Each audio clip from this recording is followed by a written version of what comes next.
नहमदुहु व नुसल्ली अला रसूलिहिल करीम अम्मा बादु फ़ाऊज़ु बिल्लाहि मिनश शैतानिर रजीम बिस्मिल्लाहिर रहमानिर रहीम व इज़ा मरिज़तु फ़हुव यशफ़ीन। मोहतरमीन क़ारीन व नाज़रीन अस्सलामु अलैकुम व रहमतुल्लाहि व बरकातुहू।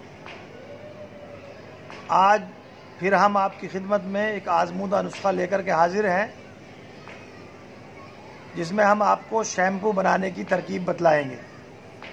मोहतरमीन नाज़रीन, हमारी ये कोशिश रहती है कि हम आपकी खिदमत में ऐसे नुस्खे जात पेश करें जो हमारे यहाँ साल हा साल से आज़मूदा और मुजर्रबात में शामिल हैं।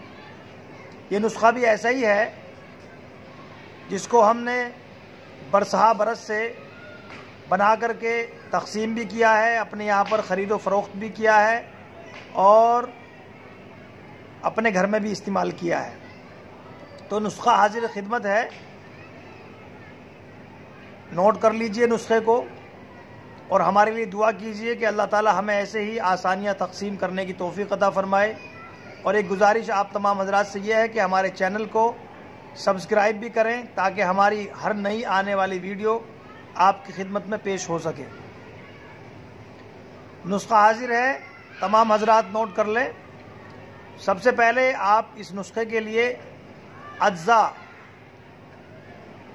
जो इस नुस्खे में इस्तेमाल होंगे उनको अपने पास पंसारी की दुकान से या बाज़ार से लेकर के जमा कर लें।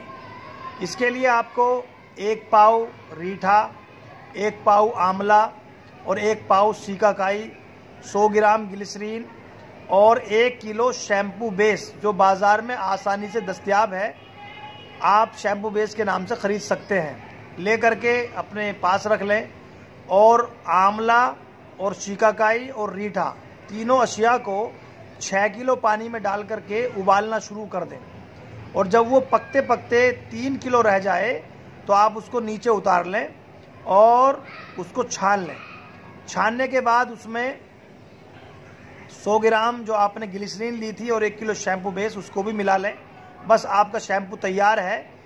इसी शैम्पू को आप शीशियों में भर करके रख लें और आप इस शैम्पू को ख़रीदो फ़रोख्त भी कर सकते हैं, अपने दवाखाने की ज़ीनत भी बना सकते हैं और अपने घर में भी इस्तेमाल कर सकते हैं, अपने दोस्तों में भी तक़सीम कर सकते हैं। बहुत ही उम्दा और बहुत ही कारआमद नुस्खा है जो साल हा साल से हमारे यहाँ पर चलता हुआ नुस्खा है। अल्लाह ताला हमें ऐसे ही आसानियाँ तक़सीम करने की तौफ़ीक़ अता फ़रमाए। व आखिरु दावाना अनिल हम्दुलिल्लाहि रब्बिल आलमीन।